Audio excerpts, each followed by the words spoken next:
अस्सलाम वालेकुम दोस्तों, मैं हूं Asif Ali Khan. Question answer series में एक बार फिर आप सबको खुश आमदीद। आज का सवाल कि मेहमानों की मौजूदगी में बच्चे बहुत ज़्यादा जो है वो मिसबिहेव करते हैं, कैसे समझाएं इनको। देखिए, ये एक ऐसा टॉपिक है जो बहुत ज़्यादा अवॉइड किया जाता है, यानी इसके ऊपर सही रहनुमाई बच्चों को फराहम नहीं की जाती।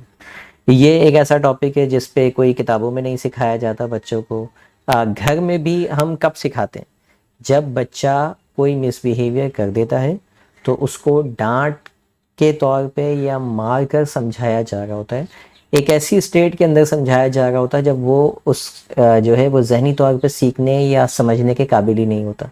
क्योंकि जब आप डांटते हैं तेज़ आवाज़, ऊंची आवाज़ में या फिर मारते हैं, तो this is not the best time to teach something.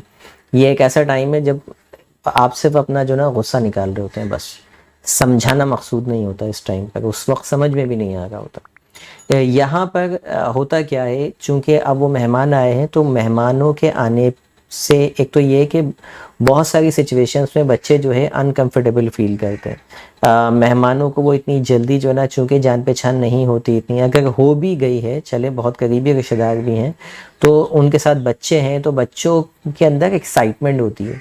वो एक्साइटमेंट में क्या करते हैं, उछल कूद करते हैं, शोर शराबा करते हैं, और फिर जहाँ बच्चे होते हैं वहाँ पर लड़ाई झगड़े भी हो जाते हैं। हम लोग इन तमाम चीज़ों को जो है वो क्या समझते हैं कि ये कोई बहुत बदतमीज़ियाँ हैं। यहाँ पर दो चीज़ें आपने करनी है। सोल्यूशन की तरफ मैं आ जाऊँ। एक तो प्री काउंसलिंग, यानी मेहमान के आने से पहले बच्चे को प्रॉपर गाइडलाइन दी जाए कि बेटा मेहमान जब आता है घर में तो क्या क्या चीज़ें हमें करनी चाहिए। उसमें आप बताइए कि मेहमानों को किस तरह से वेलकम किया जाता है, किस तरह से सलाम दुआ की जाती है, किस तरह से उनको जो है वो डिनर वगैरह या आप कोई चीज़ सर्व कर रहे हैं तो सर्व किस तरह से किया जाता है, किस तरह से जो है उनके साथ दस्तरखान पे बैठा जाता है, और उनके साथ अगर बच्चे हैं तो उन बच्चों को किस तरह से वेलकम किया जाता है। क्योंकि वो बच्चे आपके मेहमान बन के आए हैं तो आपने उनकी बात भी माननी है, उनको अपने टॉयस भी पेश करने हैं, और अगर वो कुछ ऐसी बात कह दें जिससे आपको बुरा लग सकता है, आपको जो है वो आप हर्ट हो सकते हैं, तो आपने उनको माफ़ करना है, क्योंकि वो हमारे घर में मेहमान हैं। ये आप प्रॉपर गाइडलाइन, यानी अभी सैलाब आया नहीं, नाक से ऊपर पानी गया नहीं। हम कब समझाते हैं? जब बच्चा सब कुछ कर चुका होता है, यहाँ पानी होता है, उसके बाद वो डूब रहा होता है, तब उसको समझा रहे होते हैं, वो भी चीख चीख के और गुस्से में। ये सारे स्टेप्स आपने उसको बताने हैं। फिर जब मेहमान चले जाएं तो पोस्ट काउंसलिंग, यानी एक मेहमान के आने से पहले काउंसलिंग हुई, दूसरा मेहमान के जाने के बाद। अब आपने जो भी चीज़ें ऑब्जर्व, ऑब्वियसली बच्चा है वो 100% तो आपकी बातों पे अमल नहीं किया होगा, तो बच्चे से आप पूछिए कि बेटा कैसा रहा, आपने कौन कौन से पॉइंट पे अमल किया, ये वाली बात आपने नहीं की थी, ये क्यों नहीं की थी। उससे फिर आपने क्या करना है, एक तरह से उसके चेक जो आपने उसको दिया था उसको चेक कर रहे हैं कि क्या क्या चीज़ें हुई। अच्छा, फिर बच्चे को आप बताएंगे कि आपने दूसरे बच्चों के साथ खेला, उनके साथ क्या क्या हुआ था। वो बच्चा कंप्लेन भी लेके आएगा, फला बच्चे ने मेरे साथ ये किया, उसने मेरा टॉय जो है वो तोड़ दिया, वगैरह वगैरह। आपने फिर अगेन उनको समझाना है कि बेटा ये इस तरह हुआ था, आपने माफ़ कर दिया। जो अच्छा काम किया होगा बच्चे ने उस पर अप्रिशिएट करना है, जो आपको लगता है कि ये गलत किया था उस पर उसको दोबारा से समझाना है। देखिए, ये है ट्रेनिंग।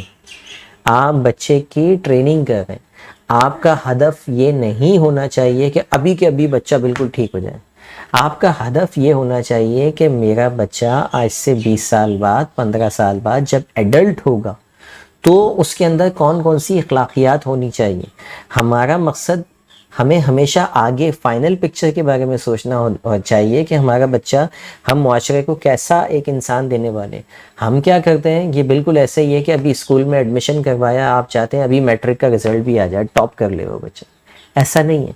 आप उसको अगर मैट्रिक के लिए तैयार कर रहे हैं तो हर साल उसको थोड़ा थोड़ा थोड़ा थोड़ा इम्प्रूव होता हुआ देखेंगे ना। बिल्कुल इसी तरीके से उसके देखिए कि कितनी इम्प्रूवमेंट आ गई है।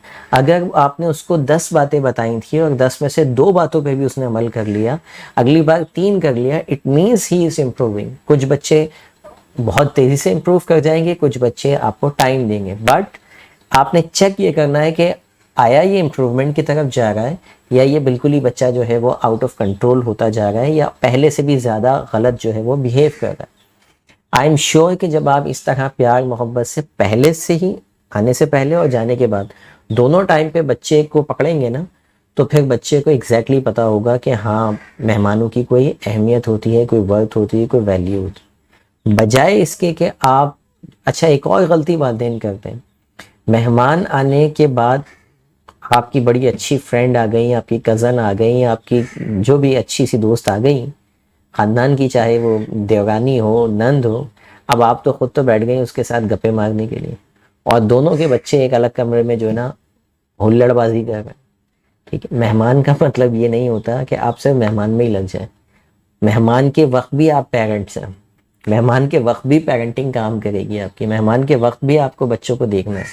لیکن نارملی جو ہے وہ شادی بیاہ میں بھی یہی ہوتا ہے کہ پارٹیز میں جاؤ وہاں ہوتا ہے کہ خواتین لگ گئی، جینٹس حضرات اپنے دوستوں میں، اپنے رشتہ داروں میں، خواتین اور بچے ہلڑ بازی کرتے ہوئے، کوئی پوچھنے والا نہیں ہو. اور پھر جب کمپلین آتی ہے تو بولتے ہیں کہ بچے کسی جگہ لے جانے کے قابل نہیں ہیں، بچے مہمانوں کے سامنے لانے کے قابل نہیں.